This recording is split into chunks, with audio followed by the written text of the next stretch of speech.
Hi, I'm Adila. I'm Shen, And you are listening to Kiasu Design Live.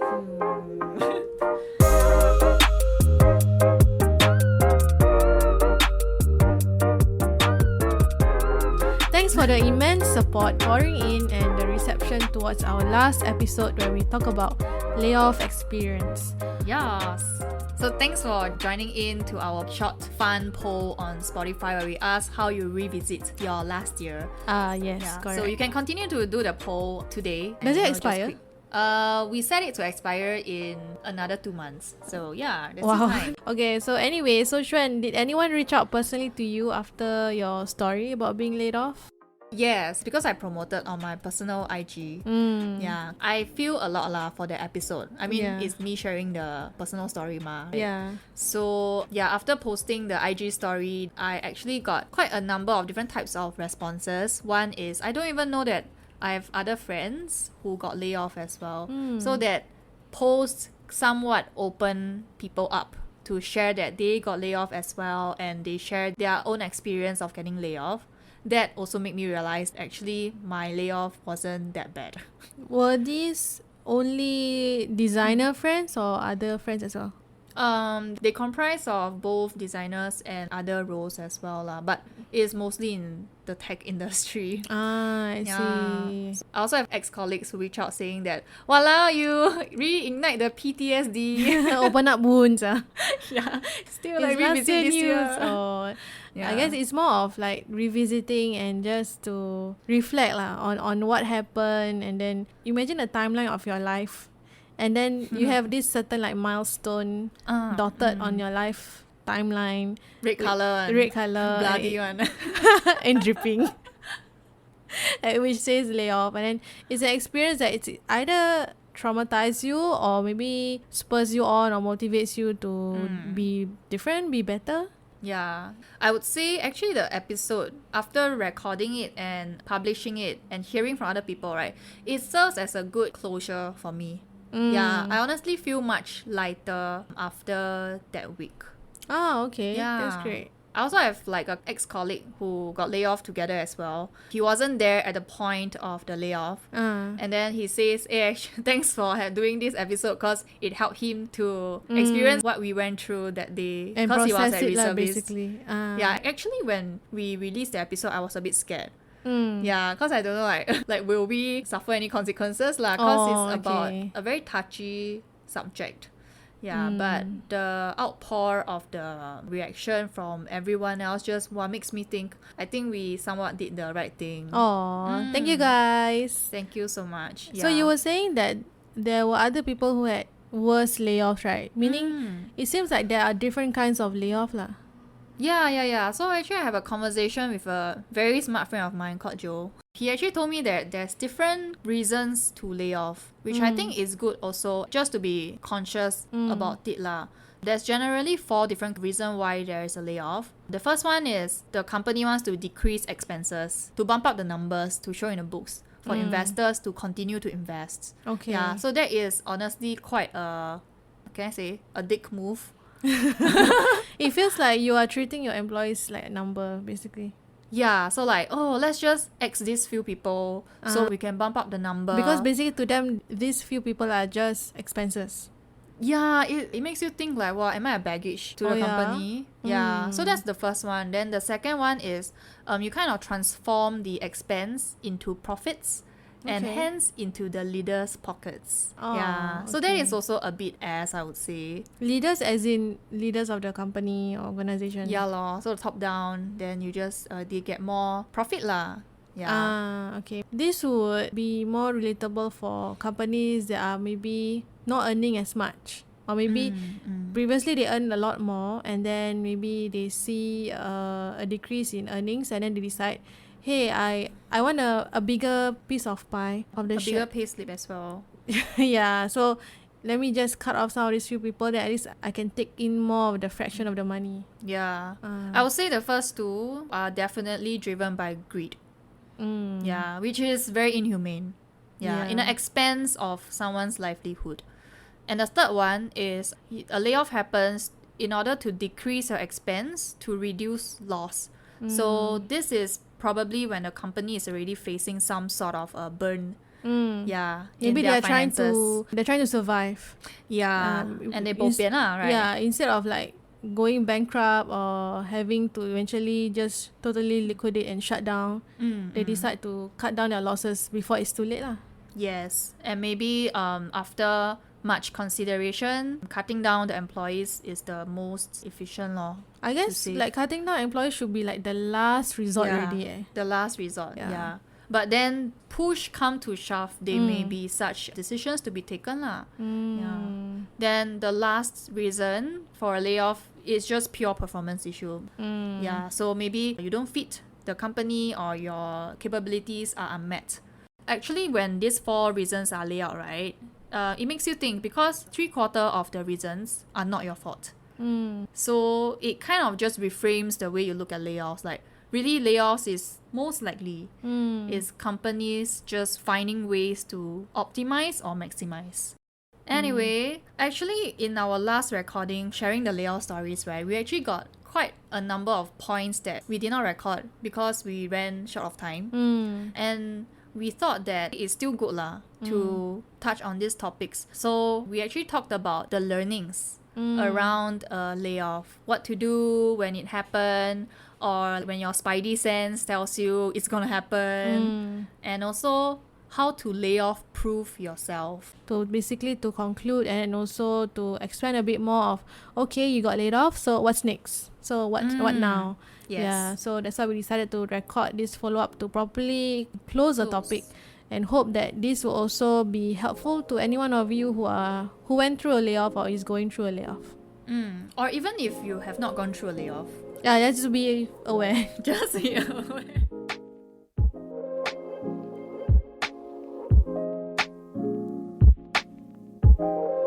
So let's get into the core of our episode today. So the first subtopic we want to cover is basically what to do if you leave a company involuntarily. Or voluntarily. We feel like these points can apply if you are either you got laid off or if you choose to leave a company. Yeah. So the first point for designers specifically is to back up your designs files. All your works, your blood, sweat and tears.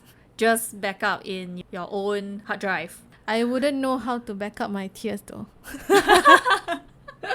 If a blood, it makes sense. You go to blood donation drive. But tears, I'm not sure. Sweat also. Like how do you back up? Sweat. Anyway, actually other than that, depending on the kind of work that you do at a company, it could be your design files, your research documents, all the documents that you have written in a company. Like sometimes you make design decisions or business decisions. Like I feel like all these are very useful artifacts to just keep a copy for yourself to showcase your work and your thought process. Eventually in your portfolio. Oh yeah, all these are important. All these are behind the scenes photos. Yeah. I think it paints a clearer picture of the things that you have done when you put it in your portfolio. The second thing is it will be good to just get last round of feedback from the colleagues you work with. Just to quickly use the time to reach out. Because I feel like maybe it works better when you're laid off because it's involuntary ma. Then people will feel more inclined to help. to do. They see the urgency to do it also. Yes, because they know maybe their feedback or their testimonial will really help you to land a better job lah. Yeah, but I think just take charge of this period when you're leaving to get the feedback from your colleagues. You can still be connected on LinkedIn and then you send a testimonial request. Then at least by doing that, the person knows that okay, by him leaving you a testimonial, you are also gonna submit another testimonial for this other person. It benefits the both of you. That's true. Yeah, I guess one other thing to add on is get the connections from your colleagues before you leave. Yeah, correct. Yeah, like LinkedIn or I don't know if you're on Instagram, be more personal. Yeah, colleagues turn friends, who knows? So the other one, which we kind of covered, is other than getting feedback requests from colleagues, we think it's nice also to just give thanks to your colleagues. Do you give like any form of small thank you gift or whatever? I gave like a email. Is there a gift? Okay. A gift of words of wisdom. No lah, just to send an email to them to show your appreciation lor. Like, it has been nice to work with you all, and hope that we still get connected after we leave and stuff lah. Just to make your exit more gracious. Okay. Yeah. And memorable. Or Let them maybe remember you. if you want to be funny, then when during giving your thanks to your colleagues, then you just say, "Oh, by the way, I'm the one who has been eating your pizza." By the way, those stains on your table. Yeah. That's Oh, me. by the way, I know you've been wondering who takes up all your post-it notes, and every time you top up, it's just like half left. That was me. Sorry. It's like burning bridges. Don't forget to burn bridges. Yeah. Alright, so that's all rounding up the work with you and your colleagues lah. Yeah. The other one is, while you are still employed and you are still tied to the company's welfare, be sure to use up all your welfare. Your welfare and benefits. Yeah. So funny story is that because me and my whole Singapore side got laid off, right? Yeah. Once we all know that our time is counting down for the welfare, there was this period where everyone was hurting themselves. Like as if the layoff is not painful enough. Because we got the dental and the health checkup claim. Yeah, so a lot of them using this period to go and pluck out all their wisdom too.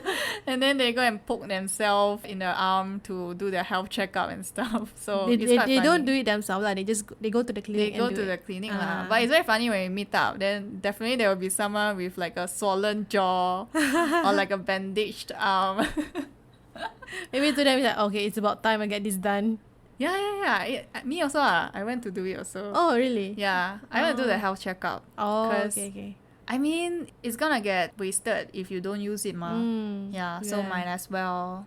Yeah. So I think the prerequisite to this is to know your welfare lah first. To know what you are being covered.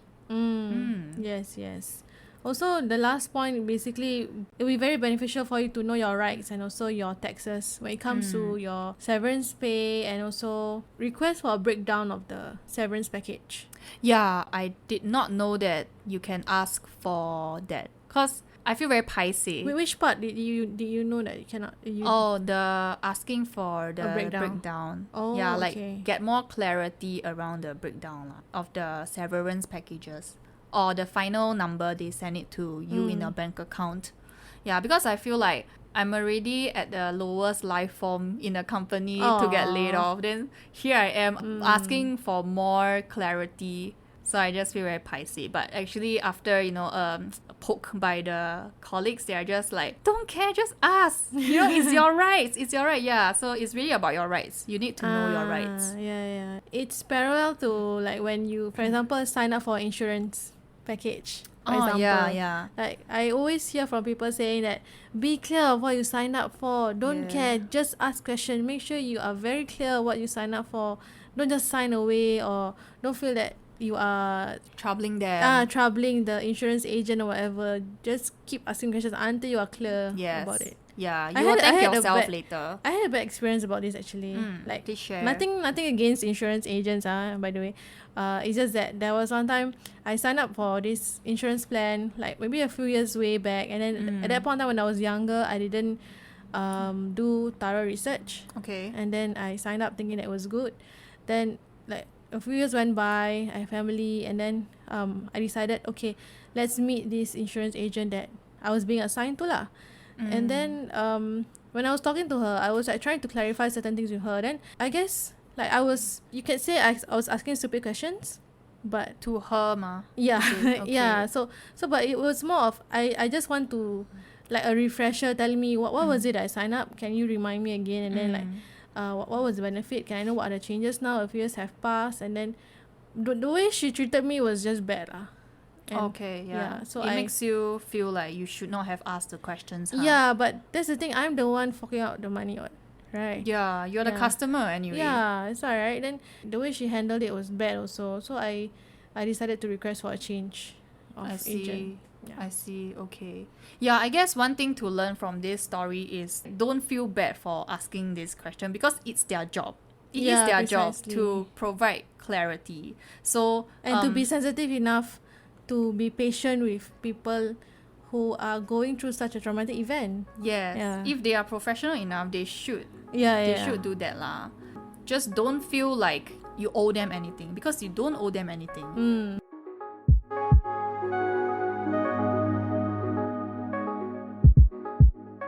Okay, cool. So that's just a very brief kind of checklist for the things that you can do when you know that you are leaving a company or you are breaking up with a company. Jing, jing, jing.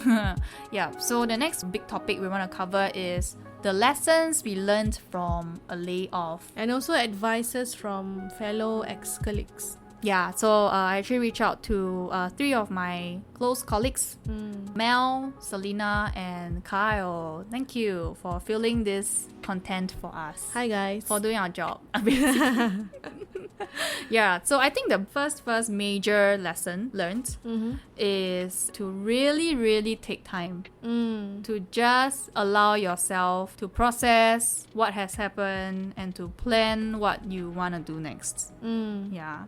So basically, to avoid knee-jerk reactions, I think I can share a personal story as well. For me, when I knew about the layoff, I think because it's the fact that you know you are transiting from being employed to unemployed. And that to me is a very drastic change, and I wasn't prepared for that. Yeah. So my knee-jerk reaction was just to quickly apply for a job. Yeah. It's a company that I really look up to a lot.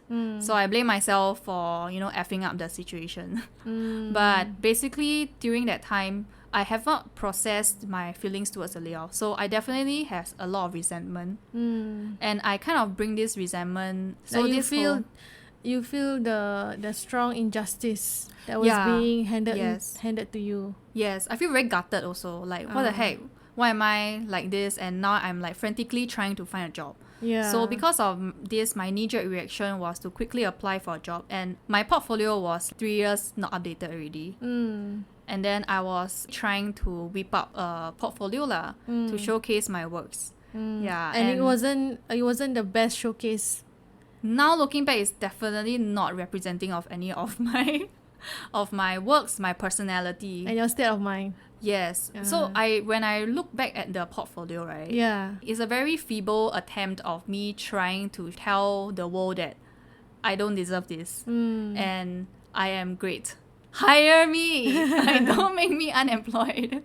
Yeah. So retrospecting, I do think that I could have just slowed down. Yeah. Reflect. Give myself time. Yeah. To grant myself that time and space to think of what I need to do. Actually, about taking time to process, for me personally, I also agree. Mine doesn't come from the experience of being laid off, but mine would be from the experience of quitting a job. So for me, whenever people ask me, so what's your next plan now?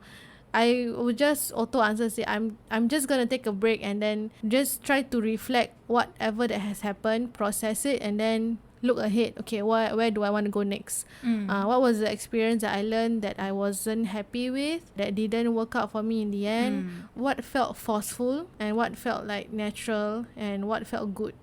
Oh, okay. Yeah. So like surely it's being laid off and quitting a job, it's a daunting experience.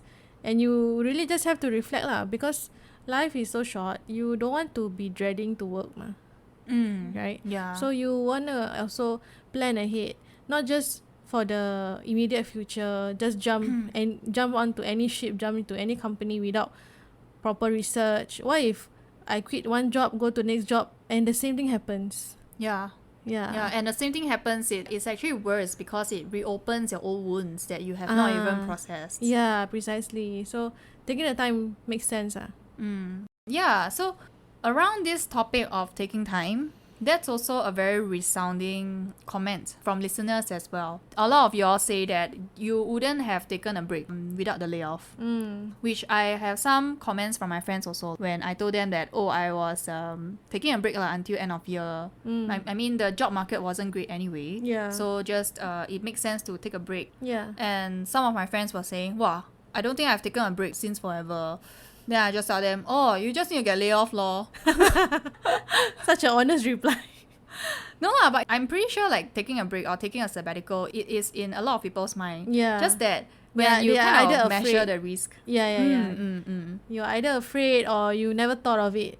Yeah. And a layoff actually pushes you to actually have that sabbatical or break. Yes, yeah. And a lot of times the reception is that they actually quite appreciate it.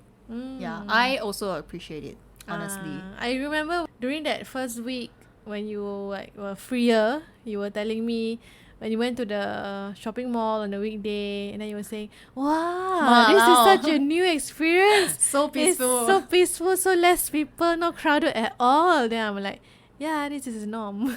Yeah. Adjust to the new normal. Yeah, I love it, man. Like, I've been telling everyone also my weekdays are my weekends now.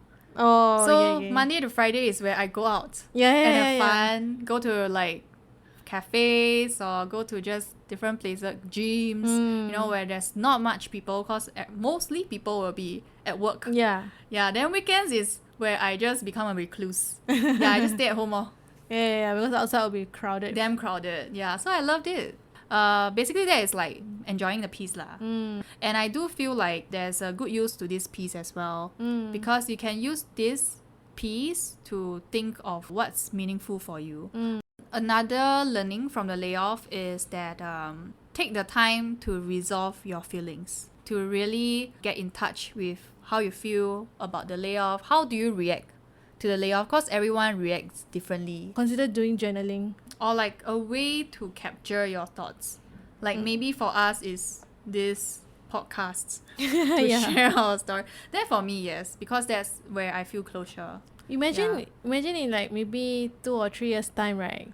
I hope by then we are still doing the podcast. Then you listen back to this period. Oh yeah. Like you can timestamp this period of your life, and then That is true. there's an audio reflection on it, and then That you is listen back to it true. again. Oh, Then God. I imagine Xuan will be like closing her eyes, reimagine the day, then laughing Like, to good herself. Or like imagine 50 years later, then Okay, us that's in a very rocking long. chair, then we're like, remember those days. Recently, I also managed to find a journal that I own like in 2018, 2019. Oh, okay. Yeah, then I flick back. It's a nice way to see how you were thinking last time. Yeah. Yeah, so just a way to capture your thoughts lah after this somewhat traumatic event is what we are saying. To basically resolve your feelings. So you don't want to bring resentment to your next job. Because by you being resentful, you are also dampening your spirits, and it may affect your performance at the new job. Especially if you start talking bad excessively about your previous company where you got laid off, words can actually travel. It's not a good thing lah, basically. Not a good experience overall for everyone. It looks badly on you as well. Yeah, it is also a sign of graciousness that you resolve these feelings yourself and you don't take it outside. Imagine if you need a recommendation from that previous company and then they found out that you actually have this kind of bad things that you said about them. How would the company want to respond to you, or the previous manager want to help you? Yeah, I guess one other learning is a bit boring, I guess, but is necessary, which is you probably have to plan financially. So to sit down and put your days in numbers to calculate how much time of a break I can take. Because here we are advocating that taking a break is very useful and very beneficial for you after a layoff. But realistically, you still need to know like how much time am I allowing myself before my wallet starts to burn, you know? So I think for me, for example, I know my average expenses. I know myself that I can take a maximum of 2 more months after my official separation date. Yeah, before I start to feel the sting. The sting of the finances. Yeah, or my inner anxiety completely takes over me. So having that date in mind, it's also useful to keep yourself more productive lah. Yeah, and accountable lah, basically. So that you don't just waste away your time. So in conclusion, basically, a break is good, but don't let it be a reason for you to stagnate. If let's say if you are taking a meaningful break where you are really just taking a clean break from work for health, for personal, mental reasons, why not go ahead? But if let's say you know that, okay, in the near future, eventually I still do need to get a job, You have to have some self-discipline lah, basically. Either you want to upgrade your skills while trying to apply for jobs, or maybe you go for smaller gigs in the meantime, especially the job market now, which is not so great. Yeah. So for our next point, basically we want to highlight that your job should not be everything. Yes. So don't tie your worth to your job. And you can consider one way is to actually diversify your income. Yeah, that is something that we spoke of in the the layoff episode previously, which is, you know, a lot of people are very dependent Only on on their one job. source. Yes. Yeah. What I learned as well is really to diversify and have more streams, so when one gets cut out, the others still can help to sustain. Yeah. Our next point is basically complacency. Don't be complacent, especially when you are at your current job. I think, Xuan, you mentioned you turn away a lot of opportunities. Yeah, so when I was employed, I actually have opportunities coming, but because I think I like my salary, I like the work that I'm doing, so I'm good at my current place. My natural reaction is to just say no lah. Like, I don't even continue with the interview. I mean, back then when I rejected, I didn't even know that I would get laid off, right? So now that I got laid off, it made me rethink of all the encounters that I said no, because I could have just gone ahead with the interviews. I mean, there's a lot of good things that can come out of it, because one is you know your market rate. It helps you to keep brushing out your portfolio. Times like this could be a fallback scenario lah, or it could be a good alternative for you. In a way also, one good alternative can be maybe you just say to the person, okay, let's get connected. So they get added into your network. If you still just go for a coffee chat or call with them, you just get to know each other, and then you can share a bit more about yourself. So when the layoff does happen, at least you have this person that you connected with before that you can fall back on. Yeah. You never know. Maybe when opportunity comes, this person may think, oh, I remember I spoken to Adila. Yeah, that may just open up a whole lot of opportunities for you as well. So the next point you want to touch on basically is don't discount your capabilities. Yeah. I think it's very common for people to start to blame themselves and then also go on a downward spiral and start to feel that maybe it's me. Yeah, but anyway, it's a company's decision, like we mentioned before, so you shouldn't take it too personal. Yeah. Another way is to kind of ask yourself, like, how can I make this situation a blessing in disguise? Yeah. So actually my personal belief is that when you look back at a certain event that happened in your life and you say that, oh, that was such a blessing in disguise, to me, half of it is actually how you react to it. What you do after. So actually it's within your control to make this a blessing in disguise. Yeah, correct. Yeah. So for example, like, we wouldn't have done so much about the podcasts if not for the layoff. We are able to double down on our efforts. Yeah, especially since we are also introducing the new series of the book club, right? Oh, nice plug. Yeah, if let's say you guys have not heard of it. Yeah, so it's basically a way for us to also be in touch with our learning and then sharing our learning out there with you guys. So make it a blessing in disguise. Yes. Yeah. Okay.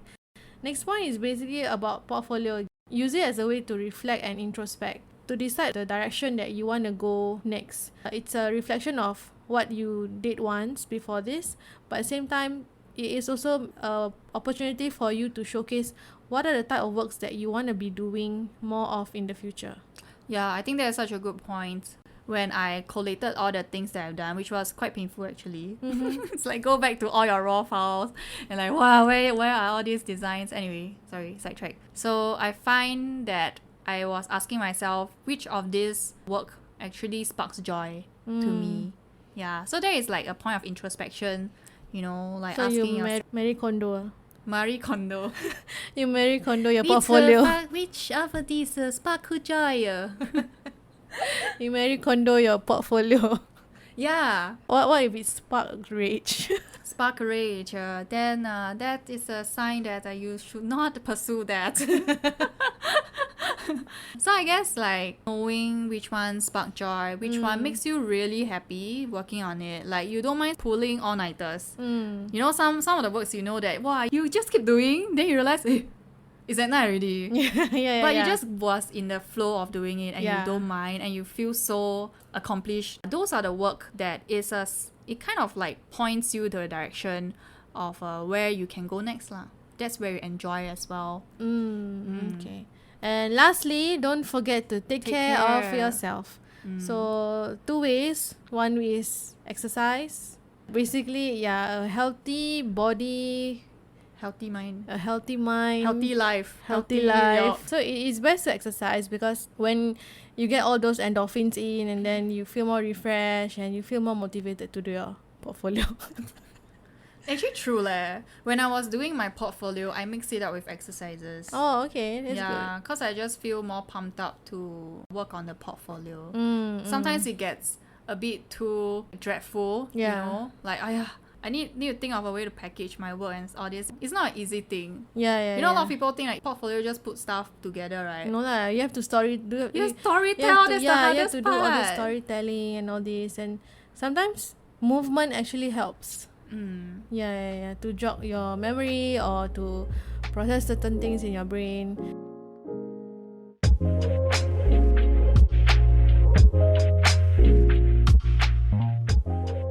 Alright. So the next point that we want to expand on with how to layoff-proof yourself as a designer. Ooh, yeah. Any ideas?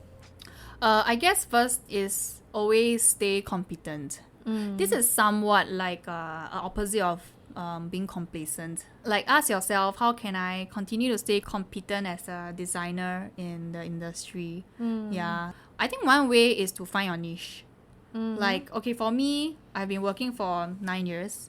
Yeah. And there's enough work that you can look back and see, even matching with the testimonials that people give, then see where overlaps, like what I like to do versus what people say they find me doing very well. Yeah, and that could be the place where I can capitalize on my efforts. Yeah. But you also need to make sure that your niche is It's in demand. is in demand. Yeah. In a way, adding on to that, it will be great for you to also figure out your strengths and then tap on your strengths. SWOT analysis.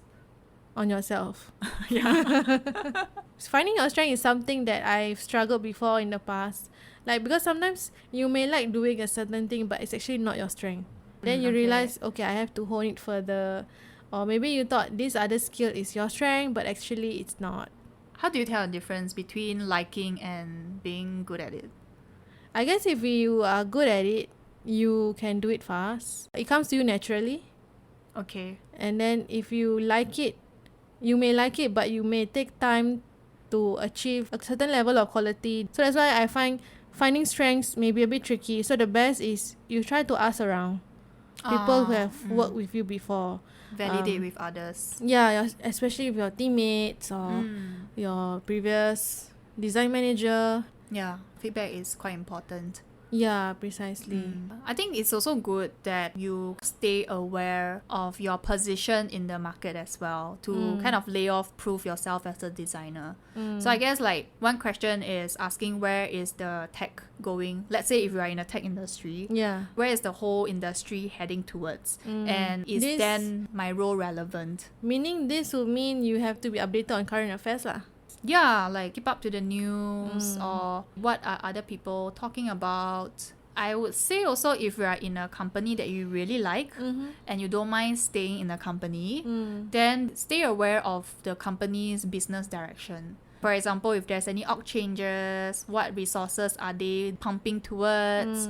What is the company focusing on? Yeah, I think all these are indicators of where the leaders are thinking. One good way I can think of is also following up with the company's press release. Yeah. I would say also documentation is very important. It's something I feel like I don't do as diligent as I would like to. Especially not only documenting your end product, but the work in progress. Yeah, like precisely. just taking screenshots as you go, as you work through your designs, that is very important. Not only that, what's your learning throughout this work in progress. I think these are good points as well. Like it gives you personality when you are showcasing your work.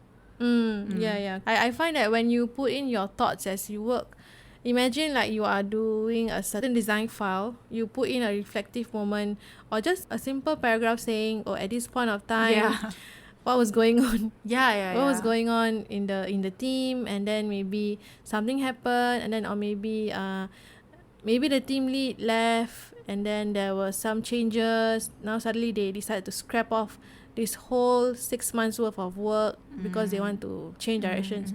All these things are things that you may forget.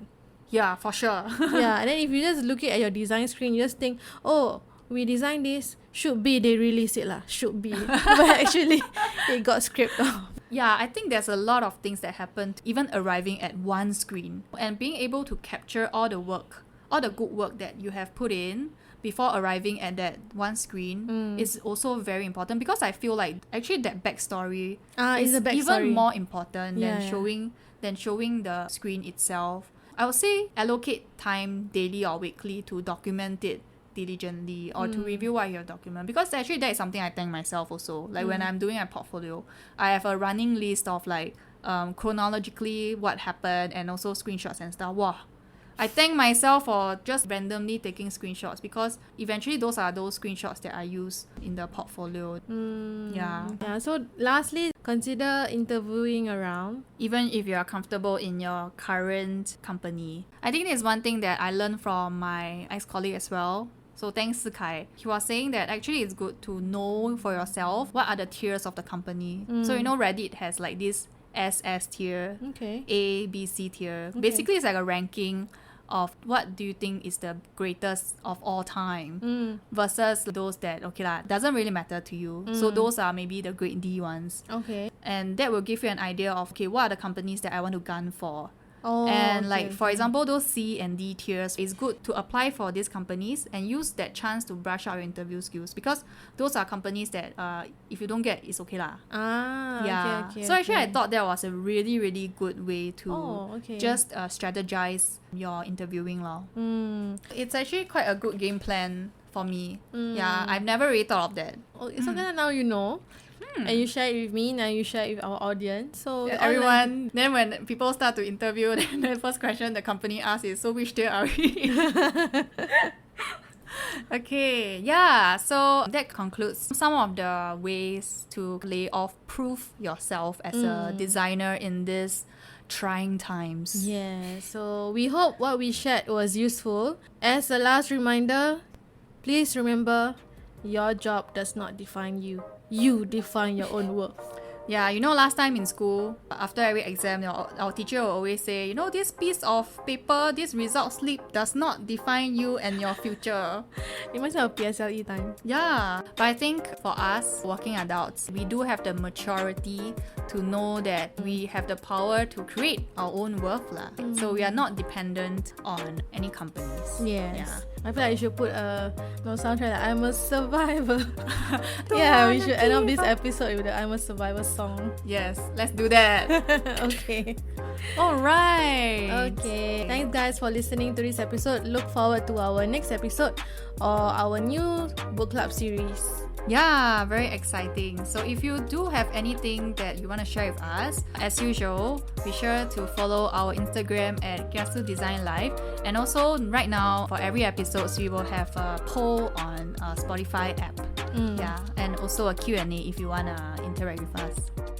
Okay, so thank you for listening to us, and just good luck to everyone and your career as well. Okay. Bye.